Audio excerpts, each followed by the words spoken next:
نستعينه ونستغفره ونؤمن به ونتوكل عليه ونعوذ بالله من شرور أنفسنا ومن سيئات أعمالنا من يهده الله فلا مضل له ومن يضلل فلا هادي له وأشهد أن لا إله إلا الله وحده لا شريك له وأشهد أن محمدًا عبده ورسوله أما بعد فإن أحسن الكلام كلام الله وأحسن الهدي هدي محمد صلى الله عليه وسلم وشر الأمور محدثاتها وكل محدثة بدعة وكل بدعة ضلالة وكل ضلالة في النار.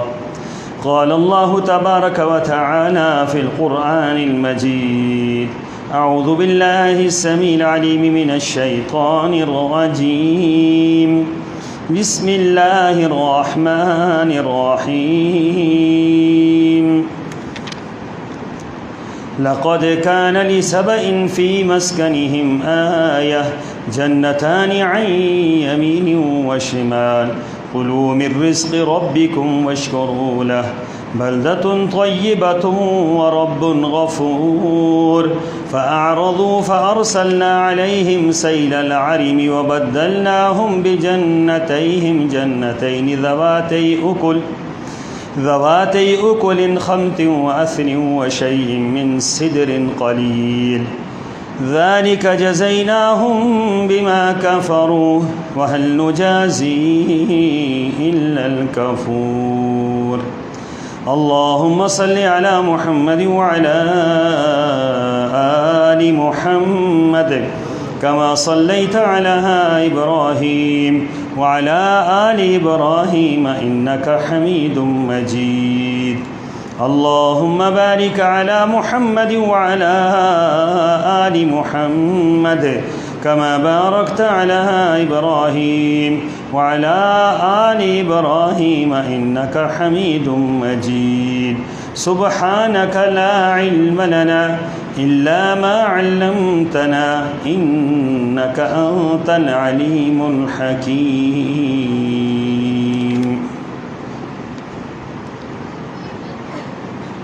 اور قوم سبا کے لیے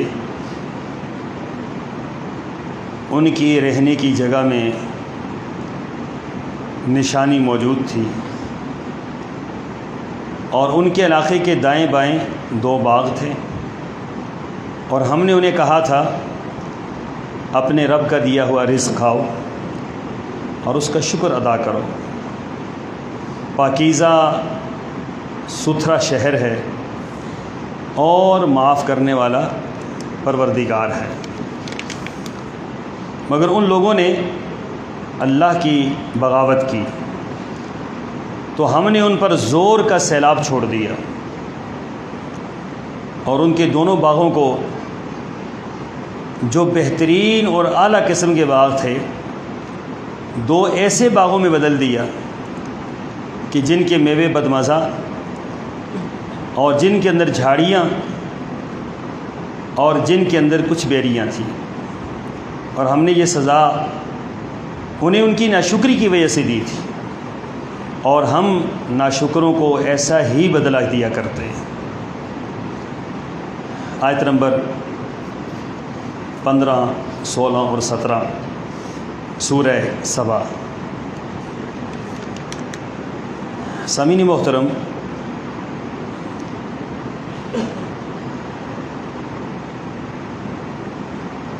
ملک پاکستان میں حالیہ آنے والے سیلاب نے پاکستان کی تاریخ میں سب سے زیادہ نقصان کیا ہے.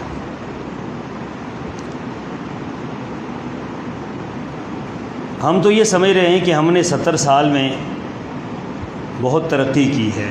70-75 سال میں ہم نے بہت ترقی کی، لیکن اللہ تعالیٰ نے وہ جو 70-75 سال کی ترقی تھی اس کو میرے رب نے ایک دن کے اندر ملیا میٹ کر کے رکھ دیا. اس کے اندر ہمارے لیے کئی اسباق ہیں، اس کے اندر کوئی ایک سبق نہیں ہے ہمارے لیے، اس کے اندر ہمارے لیے کئی سبق ہیں۔ پہلا سبق تو ہمیں یہ ملتا ہے کہ ہمارے ظاہری اسباب جو ہم اختیار کرتے ہیں آفتوں سے بچنے کے لیے، زلزلوں سے بچنے کے لیے، سیلاب سے بچنے کے لیے، اور کسی مصیبت سے بچنے کے لیے، وہ ظاہری اسباب بھی اسی وقت کارآمد ہوتے ہیں جب ہمارا رب چاہتا ہے۔ ہمارے ظاہری اسباب انتہائی ناقص ہیں باوجود بہت طاقتور ہونے کے، بہت مضبوط ہونے کے بظاہر جو سٹرکچر بناتے ہیں، جو بلڈنگیں بناتے ہیں، وہ اس کے بارے میں گارنٹی دیتے ہیں کہ اتنا عرصہ اس سریے کو کچھ نہیں ہوگا، اس انداز سے سیمنٹ کو لگانے میں کچھ نہیں ہوگا۔ یہ ظاہری اسباب ہے، لیکن باطنی سبب کیا ہے کہ میرے اللہ کا جب حکم آتا ہے تو پھر بڑے سے بڑا ظاہری سبب بھی تباہی اور بربادی کی طرف لے جاتا ہے۔ پہلا سبق تو یہ ہے کہ ہمیں یہ ایمان بنانا چاہیے، یہ نظریہ بنانا چاہیے کہ نفع اور نقصان کا مالک کون ہے؟ وہ میرا رب ہے، ہمارے بس کی بات ہی کوئی نہیں۔ ہم اگر ایک جھوپڑی بنا کے بیٹھ جائیں نا، اور اللہ تعالیٰ کا آرڈر نہ ہو، اللہ اس کی حفاظت کرنا چاہے، تو زندگی بھر اس جھوپڑی میں آپ رہیں گے، آپ کو کچھ بھی نہیں ہوگا۔ اور اگر آپ محل بنا لیں اور ہر طرح سے اس کو آپ لیس کر لیں، تمام تر حفاظی اقدامات آپ اس کے مکمل کر لیں، لیکن اللہ کو مقصود اگر یہ ہو کہ اس کو تباہ کرنا ہے تو کوئی ظاہری سبب آپ کو بچا نہیں سکتا۔ یہ ہم جتنا بھی سوچتے ہیں ہم ظاہراً سوچتے ہیں، ہم جو کچھ سوچتے ہیں ہم ظاہر کو دیکھ کر سوچتے ہیں کہ ظاہر میں ہمیں کہاں تک جانا ہے، لیکن ہم یہ نہیں سوچتے کہ ایک چیز اس ظاہر کے ساتھ ہمیں باطنی بھی کرنی ہے۔ وہ کیا ہے کہ آپ ایک بلڈنگ بنائیں، آپ پل بنائیں، آپ ڈیم بنائیں، آپ جو کچھ بھی بنائیں، جتنا مضبوط آپ کر سکتے ہیں کریں، اس کی ممانعت نہیں ہے، راستے پہ بنانے کی کوئی ممانعت نہیں۔ قرون اولیٰ میں صحابہ کرام نے بڑے بڑے شہر آباد کیے ہیں۔ بصرہ کا جو شہر تھا یہ حضرت عمر رضی اللہ تعالیٰ عنہ نے خود آباد کیا تھا۔ اس کے بعد حضرت امیر معاویہ نے سینکڑوں شہر آباد کیے تھے، اور ان سینکڑوں شہروں کا بہترین سٹرکچر حضرت امیر معاویہ نے بنوایا تھا رضی اللہ تعالیٰ عنہ۔ تو یہ شہر آباد کرنا کوئی نامناسب عمل نہیں ہے کہ یہ جائز نہیں ہے، گھر بنانا جائز نہیں ہے، سب کچھ بنانا جائز، لیکن اس کے ساتھ ساتھ جو مین مسئلہ ہے وہ کیا ہے؟ وہ ہے اپنا عقیدہ درست کرنا، اپنا ایمان درست کرنا، اللہ پر توکل ہمارا صحیح ہونا چاہیے، اللہ کا شکر ادا کرنا چاہیے، اللہ تعالیٰ کا حق ادا کرنا چاہیے۔ جب آپ اللہ کا حق ادا کریں گے، اللہ کا شکر کریں گے، اللہ سے توبہ اور استغفار کریں گے، تو آپ کی ہر چیز کی حفاظت کس کے ذمے ہے؟ وہ اللہ کے ذمے ہے۔ اور اگر آپ صرف اس توکل پر بیٹھ جائیں گے یا اس بات پر بیٹھ جائیں گے کہ ہم نے تو بلڈنگیں بہت مضبوط بنا لی ہیں اور ہم نے اپنے آپ کو محفوظ کر لیا ہے، تو یقین جانیے کچھ عرصہ پہلے جو جاپان کی تباہی ہوئی، ظاہری تمام تر اسباب انہوں نے اختیار کیے تھے، تمام تر اسباب۔ انہوں نے اپنی فوج نہیں بنائی کہ اس پر ہم نے خرچ نہیں کرنا، انہوں نے اپنے دفاعی ادارے نہیں بنائے کہ ہم نے صرف اپنے ملک کے سٹرکچر کو درست کرنا۔ اور جاپان نے یہ دعویٰ کیا تھا کہ دنیا کی کوئی طاقت ہمارے اس نظام کو ہلا نہیں سکتی ہے، تو ہوا کیا ہے؟ دن دہاڑے، دن کے وقت نہ بارش برسی ہے، نہ کوئی طوفان آیا ہے، نہ آندیاں آئی ہیں، میرے رب نے زمین کو ہلنے کا حکم دیا اور زمین ہلی ہے، 50 فٹ پانی اوپر گیا اور بلڈنگیں کی بلڈنگیں، شہر کا شہر ویران کر کے رکھ دیا۔ 10 کلومیٹر آبادی کے اندر سے جہاز ملے ہیں، 10 کلومیٹر اندر سے۔ تو میرے رب کی طاقت بہت بڑی ہے، میرے رب کی پاور بہت بڑی ہے۔ یہ جو ہمارے ذہن بنائے جا رہے ہیں نا کہ اگر پاکستان میں ڈیم بن جاتے تو یہ سیلاب نہ آتا، یہ تباہی نہ آتی، آپ کو کس نے کہا یہ بات؟ بلوچستان میں سارے ڈیم ہی ٹوٹے ہیں، آپ کی اطلاع کے لیے عرض ہے، بلوچستان میں سارے ڈیم ٹوٹے ہیں، اور ڈیم کے ٹوٹنے سے یہ تباہی آئی ہے ساری کی ساری، کہ پانی جمع ہو گیا، پانی اس انداز سے نکلا نہیں ہے جس انداز سے نکلنا چاہیے، اور پیچھے پانی جمع ہوتا رہا، پھر ٹوٹا ہے زور سے، تو یہ تباہی اور بربادی اس سے آئی۔ مطمع نظر یہ ہے، اسلام کا نقطہ نظر یہ ہے کہ آپ تمام تر ظاہری اسباب کو ملحوظ خاطر رکھ کر اللہ تعالیٰ پر یقین، توکل، ایمان، توحید، اللہ پر یقین، یہ اپنا جب تک آپ پختہ نہیں کریں گے تو کوئی چیز آپ کے کام نہیں آئے گی۔ دوسرا سبق یہ ہے کہ ہماری آسودگی بھی بعض اوقات ہمارے لیے بہت بڑے فتنے لے کر آتی ہے۔ یہ جو دولت آتی ہے نا قوم کے پاس، میں حیث القوم بات کر رہا ہوں، انفرادی بات نہیں کر رہا، آسودگی آتی ہے، یہ بہت بڑی بلائیں لے کر آتی ہے۔ رسول اللہ صلی اللہ علیہ وسلم نے فرمایا تھا مل فقر اخشى علیکم، مجھے اس بات کا خوف نہیں ہے کہ تمہارے اوپر فقر مسلط ہوگا اور تم مر جاؤ گے فقر کی بنیاد پر، اس بات کا مجھے خوف نہیں ہے، ولیکن ان تبسط علیکم الدنیا، مجھے خوف اس بات کا ہے کہ اللہ تعالیٰ تمہیں بڑی وسیع دنیا عطا کرے گا، مال و دولت کے خزانے تمہارے لیے نکلیں گے، اور اتنے خزانے نکلیں گے تمہارے لیے جس طریقے سے پہلے لوگوں کے لیے نکلے تھے۔ اور ہوگا کیا، جس طرح پہلے لوگ اس مال و زر کی ہوس میں پڑھ کر تباہ و برباد ہوگے، اسی طریقے سے تمہاری تباہی کا سبب یہی مال و دولت بنے گا۔ فقر تمہاری تباہی کا سبب نہیں ہے، تمہاری تباہی کا سبب مال و دولت۔ اور رسول اللہ صلی اللہ علیہ وسلم نے پوری زندگی اپنے عمل سے جو بات دکھلائی وہ یہی تھی کہ ایک مرتبہ مسجد نبوی بھری ہوئی ہے مال سے، مال غنیمت آیا، مسجد نبوی کا صحن بھرا ہوا ہے، عصر کے وقت مسجد نبوی کا صحن بھرا ہوا تھا، اور مغرب کے وقت مسجد نبوی کے صحن میں ایک دانہ بھی موجود نہیں تھا، سارے کا سارا کیا ہوا، اللہ کی راہ میں لٹا دیا رسول اللہ صلی اللہ علیہ وسلم، سارے کا سارا دے دیا، اور دنیا والوں کو یہ بتلایا کہ یہ اس مال و دولت کی کوئی حیثیت نہیں ہے کہ جس مال و دولت کو ہم سمجھتے ہیں کہ اس کی وجہ سے ہم مضبوط ہیں، ہم اس کی وجہ سے مضبوط نہیں ہیں، مال و دولت کی وجہ سے ہم بچ جائیں گے، اس وجہ سے نہیں بچیں گے، مال و دولت کو حاصل کر کے ہمارے اندر آسودگی آئے گی، ایسا نہیں ہو سکتا، مال بھی ہو، دولت بھی ہو، آسودگی بھی ہو، فراوانی بھی ہو، اللہ تعالیٰ کوئی نہ کوئی ایسا مسئلہ کر دے، سارا کچھ ختم ہو جاتا ہے۔ اس بنا پر یہ کبھی نہ سوچیں، رسول اللہ صلی اللہ علیہ وسلم نے غزوہ حنین کے موقع پر ہزاروں کی تعداد میں مال مویشی جمع ہوئے، سینکڑوں کی تعداد میں اونٹ جمع ہوئے، اور پہلی مرتبہ غزوہ حنین میں سب سے زیادہ سونا اور چاندی بھی مال غنیمت میں آیا۔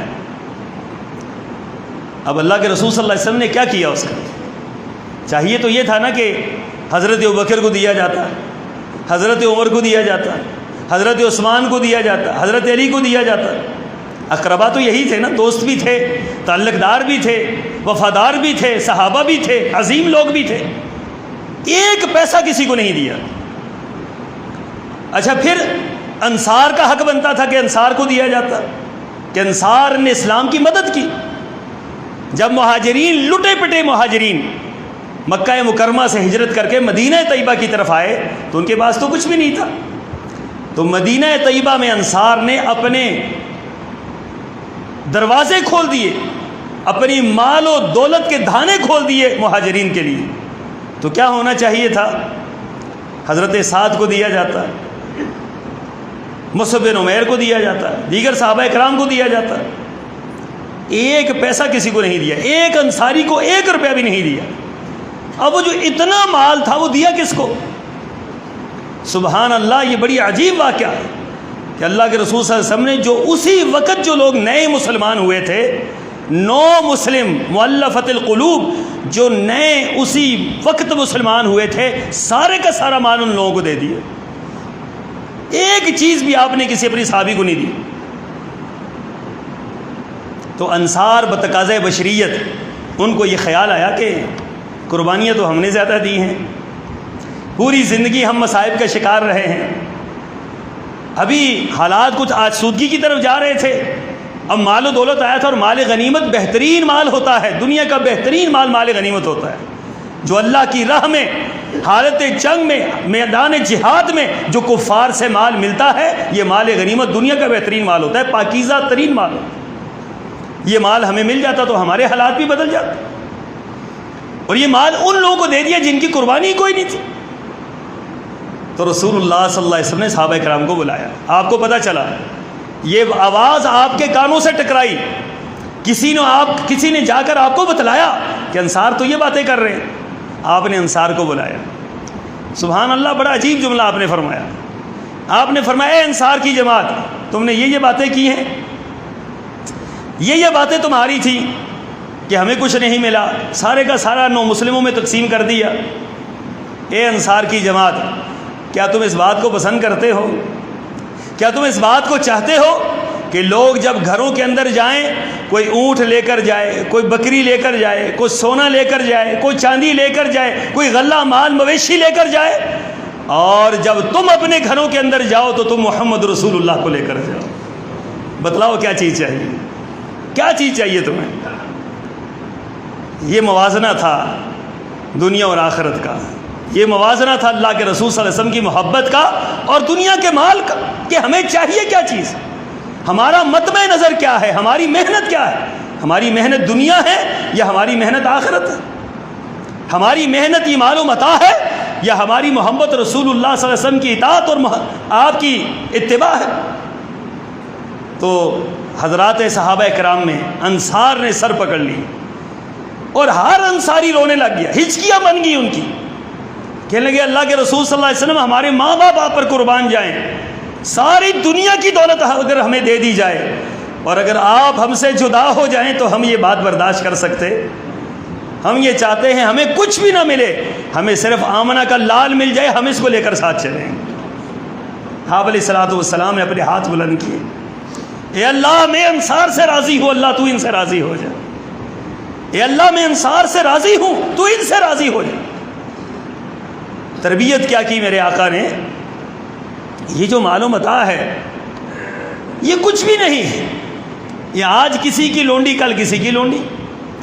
اس کے لیے اللہ کو ناراض کرنا، اس کے لیے شریعت کو پامال کرنا، اس کے لیے حلال اور حرام کے ضابطوں کو توڑ دینا، اس کے لیے اللہ کے ساتھ کفر کرنا، یہ اہل ایمان کے لیے کسی صورت میں جائز نہیں.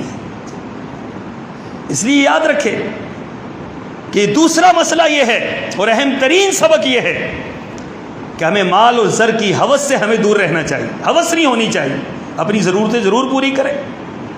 اللہ تعالیٰ نے جو دیا ہے اس پر اللہ کا شکر ادا کرے. رزق حلال جتنا کما سکتے ہیں کمائیں، اس سے جتنا آپ کو اللہ توفیق دیتا ہے اللہ کی راہ میں خرچ کرے، لیکن اس کی ہوس میں مبتلا نہ ہو کہ اس کے لیے آپ سارے اللہ کے ضابطے پامال کر دیں. اور پھر تیسری بات یہ ہے، یاد رکھیں یہ آسودگی بعض اوقات عذاب کا سبب بنتی ہے. آسودگی اللہ تعالیٰ نے قرآن پاک میں فرمایا وَإِذَا أَرَادَ أَن نُهْلِكَ قَرْيَةً، کہ جب ہم ارادہ کرتے ہیں کسی بستی کو تباہ کرنے کا، امرنا مترفیہا، تو اس کو ہم آسودہ بنا دیتے ہیں، مال و دولت کے دہانے کھول دیتے ہیں ان کے اوپر. امرنا مترفیہا، اس کے اندر مال و دولت خزانے خزانے آتے ہیں. ففسقوا فیہا، ہم یہ سمجھتے ہیں کہ ہم ترقی کر رہے ہیں. وہ کسی دور میں پاکستان کے ایک صدر کا انٹرویو تھا، اس نے کہا کہ کل ہمارے پاس کیا تھا آج ہمارے پاس کیا ہے. اس نے کہا کہ آج ہر گھر کے اندر گاڑی کھڑی ہے، ہر بندے کے پاس جو ہے وہ آسودگی ہے، ہر بندے کے پاس فلاں ہے، ہر پوری باتیں اس نے گن کر اس نے یہ بات بتلائی تھی کہ آج تو ہم بہت ترقی یافتہ ہو گئے. کدھر گئی وہ ترقی؟ مجھے بتلائیں کدھر گئی وہ ترقی؟ ذرا جائیں آپ جا کر، آپ یقین جانیں انسان کی آنکھیں اس منظر کو دیکھ نہیں سکتی ہیں. بعض مناظر ایسے ہوتے ہیں جن کو بندہ دیکھ بھی سکتا ہے اور بتلا بھی سکتا ہے، جو ہم نے وہاں جا کر دیکھا ہے وہ ہم نہ دیکھ سکے ہیں نہ ہم آپ کو بتلا سکتے ہیں۔ بستیوں کی بستیاں ویران ہو چکی ہیں، علاقے کے علاقے ویران ہو چکے ہیں، تباہی اور بربادی کی داستانیں ہیں جو شاید آج سے 1 سال بعد بھی آپ ان کو ڈھونڈنا چاہیں تو ڈھونڈ نہ سکے کہ یہاں بھی کوئی بستی تھی یا نہیں تھی۔ 18 فٹ پانی جہاں پر گیا ہے، 18 فٹ پانی کھڑا ہے، نیچے آنے کو نام نہیں لے رہا ہے، زمین جذب نہیں کر رہی۔ اور یہاں نوشہرہ کے علاقے میں آپ کے قریب ہے، ذرا جا کر یہ منظر تو دیکھیں کہ یہاں پانی چڑھا ہے، پانی اتر گیا ہے، 3 کلومیٹر پانی دور گیا ہے، دریا سے 3 کلومیٹر پانی پشتون گڑھی میں گیا ہے۔ وہاں جا کے دیکھیں منظر کیا ہے، پانی واپس نکل گیا، بدبو ہی بدبو علاقے میں، اور جو پانی نکلا ہے وہ یہ صاف اور شفاف پانی بھی ساتھ لے کر چلا گیا ہے۔ کنووں کے اندر پانی نہیں ہے، بور کے اندر پانی نہیں، بور کا جو پانی آ رہا ہے وہ پانی بدبودار آ رہا ہے۔ اب لوگ پانی کو ترس رہے ہیں، دریا کے کنارے بیٹھے ہیں، پانی کو ترس رہے ہیں، دریا کا پانی پینے کے قابل نہیں، اور جو پانی موجود تھا وہ پانی بھی خراب ہو چکا ہے۔ اب بتلائیے یہ نظام کس کے پاس؟ جب زلزلہ آیا تھا 2005 میں کشمیر کے اندر، تو کشمیر کے سارے چشمے ختم ہو گئے، سارے چشمے ختم، کشمیر تو سرزمین تھی چشموں کی، چشمے ختم ہو گئے۔ تو ہمارے جو سائنس کے ماہر ہیں انہوں نے کہا کہ جہاں پانی تھا وہاں پلیٹیں آ گئی ہیں، نیچے سے پلیٹیں اس کے اوپر آ گئی ہیں، کچھ عرصے بعد یہ پلیٹیں ہٹ جائیں گی اور پھر پانی آنا شروع ہو جائے گا۔ سوچنے کی بات یہ ہے کہ یہ ذہن کی طرف یہ بات، یہ اس طرف قوم کی تربیت نہیں ہو رہی کہ یہ پلیٹیں نہیں آئیں، میرے رب نے اس پانی کو روک دیا ہے۔ پلیٹوں کی کیا ضرورت ہے پانی کو روک؟ کہاں سے پلیٹیں نیچے رکھی ہوئی ہیں، کس نے رکھی ہوئی؟ چلے پلیٹیں ہی اگر آگی تو پلیٹیں لانے والا کون ہے؟ وہ بھی تو اللہ ہی ہے۔ یاد رکھیں یہ آسودگی جو ہے یہ بعض اوقات انسان کی تباہی کا باعث ہوتی ہے۔ وَإِذَا أَرَادَ أَن نُهْلِكَ قَرْيَةً أَمَرْنَا مُتْرَفِيهَا فَفَسَقُوا فِيهَا، فرمایا کہ پھر کیا ہوتا ہے، آسودگی کی وجہ سے لوگ گناہوں کے اندر دھس جاتے ہیں، اللہ کی بغاوت کی طرف لوگ امٹ جاتے ہیں، من حیث القوم لوگ بےایمانی کی طرف جاتے ہیں، من حیث القوم لوگ بغاوت کی طرف جاتے ہیں۔ 14 اگست کے دن آپ نے نہیں دیکھا کیا ہوا ہے پاکستان میں؟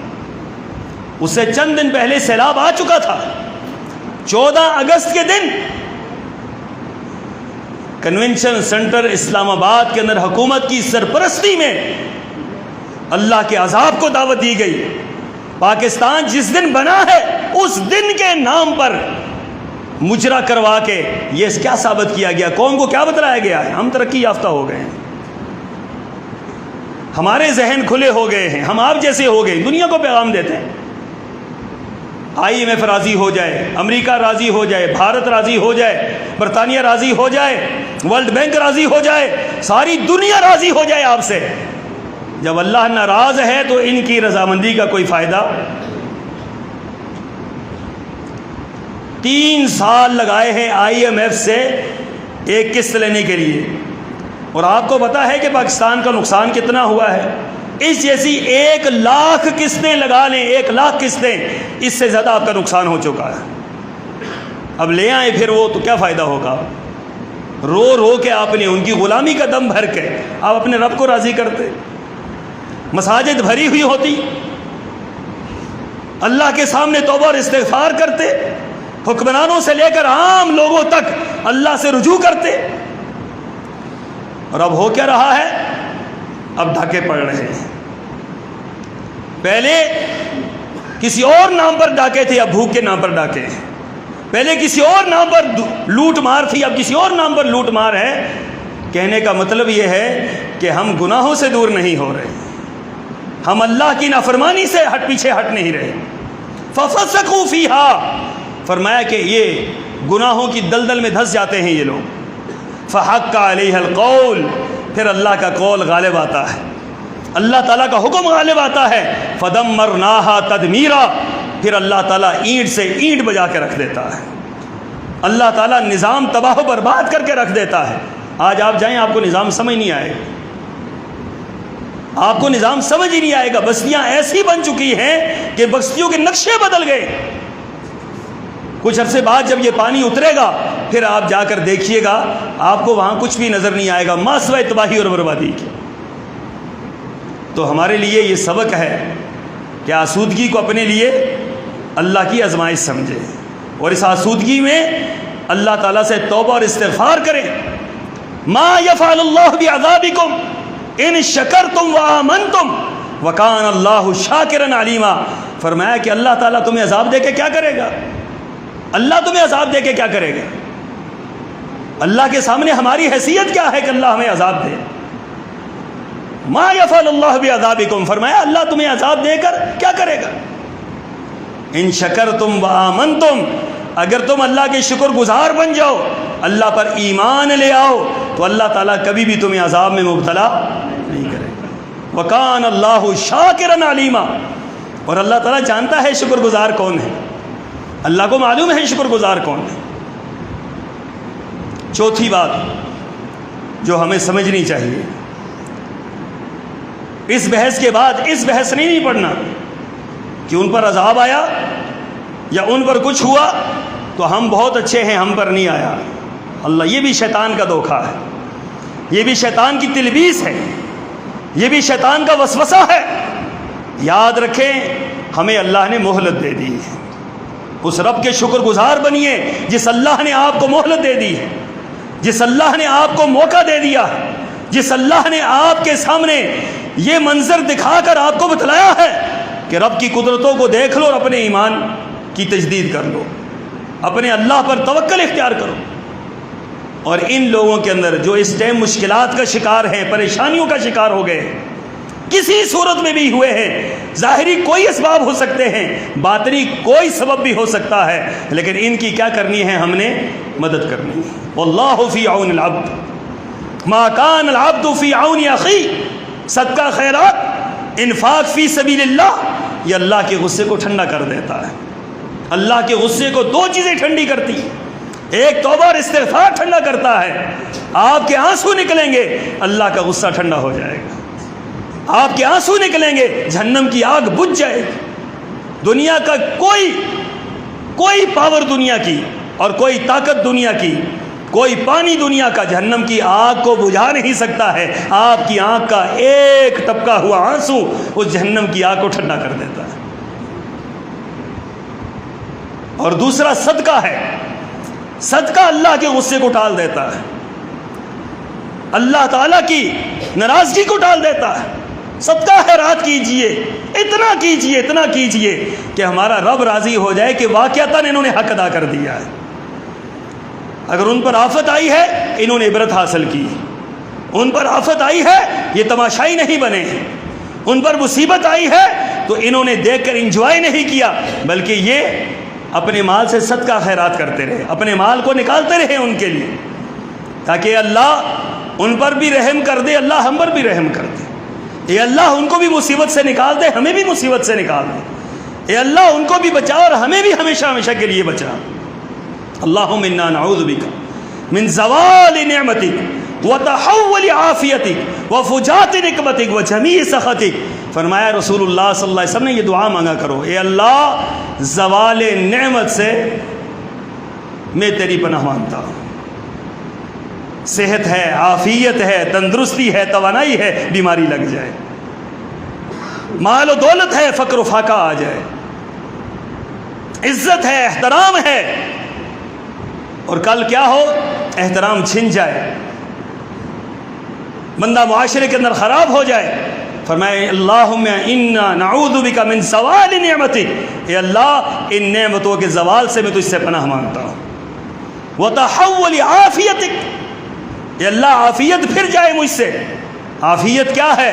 ہر قسم کی آفت سے، پریشانی سے، مصیبتوں سے، بلاؤں سے محفوظ رہنے کی دعا یہ عافیت ہوا کرتی ہے۔ جب ہم کہتے ہیں نا اللہ عافیت عطا فرما، یہ چھوٹا جملہ نہیں ہے، بہت بڑا جملہ ہے۔ آپ یہ دعا فرمایا کرتے تھے، اللہم انی اسألک العفو والعافیت فی الدنیا والآخرہ، اے اللہ دنیا اور آخرت کے اندر ہمیں عافیت عطا فرما دے، دنیا کے فتنوں سے بھی محفوظ، دنیا کی بیماریوں سے محفوظ، دنیا کی آفتوں سے محفوظ، اور آخرت کی آزمائشوں سے اور پریشانیوں سے اللہ محفوظ فرما دے۔ اپنے ان بھائیوں کی مدد کے لیے آگے بڑھیں۔ یقیناً ملک پاکستان میں اللہ نے لوگوں کے اندر یہ جذبہ رکھا ہے، یہ جذبہ نظر آتا ہے، ہم نے یہ جذبہ اپنی آنکھوں سے دیکھا ہے کہ اللہ تعالیٰ نے جن لوگوں کو یہ جذبہ دیا ہے، جن لوگوں کو اللہ نے یہ نعمت دی ہے، اللہ نے ان کو دل بھی دیے ہیں اور اللہ نے ان کو سمجھ بھی دی ہے۔ خرچ کرنے والے لوگ موجود ہیں۔ من حیث القوم جب ہم صدقہ کریں گے، من حیث القوم جب مال ہم اپنے جیبوں سے نکالیں گے تو اللہ تعالیٰ کی مدد اجتماعی طور پر ہمارے اوپر آئے گی، اللہ کی رحمت اجتماعی طور پر آئے گی۔ رسول اللہ صلی اللہ علیہ وسلم کی حدیث فرمایا اللہ تعالیٰ کل قیامت کے دن ایک شخص کو کھڑا کریں گے اور پوچھیں گے، ہاں میرے بندے تو بتلا، میرے تن پر کپڑے نہیں تھے، تو نے مجھے کپڑے کیوں نہیں پہنائے؟ میں بھوکا تھا، تو نے مجھے کھانا کیوں نہیں کھلایا؟ میں پیاسا تھا، تو نے مجھے پانی کیوں نہیں پلایا؟ وہ کہے گئے اللہ تو تو مالک الملک ہے، تو تو بادشاہوں کا بادشاہ ہے، اللہ تیرا برہنہ ہونے کی تو بات ہی کوئی نہیں بنتی، تو اور بھوک اور پیاس سے تو منزہ اور مبرہ ہے۔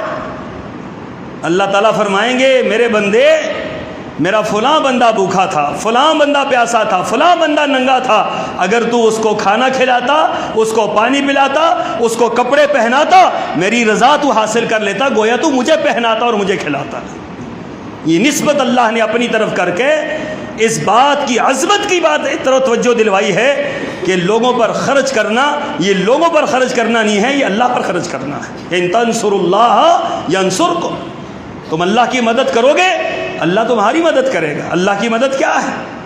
یہ مال ذریعے اللہ کو نہیں پہنچتا، ہم اپنے بھائیوں پر خرچ کریں گے، اپنے لوگوں پر خرچ کریں گے، لیکن اللہ راضی بھی ہوگا اور اللہ اس پر کیا کرے گا؟ اجر بھی عطا فرمائے گا۔ آپ یقین جانیے یہ اللہ نے ایک موقع ہمیں دیا ہے، اس موقع کو ہم نے کسی صورت میں ضائع نہیں کرنا ہے۔ توبہ کریں، استغفار کریں، اللہ سے رجوع کریں، اللہ سے تعلق مضبوط بنائیں، عقیدے کی درستگی کریں، روزانہ اپنے ایمان کو مضبوط کریں اور اپنے ان بھائیوں کی مدد میں میدان عمل کے اندر اتریں۔ اللہ مجھے اور آپ کو عمل کی توفیق عطا فرمائے۔ وآخر دعوانا ان الحمد للہ رب العالمین۔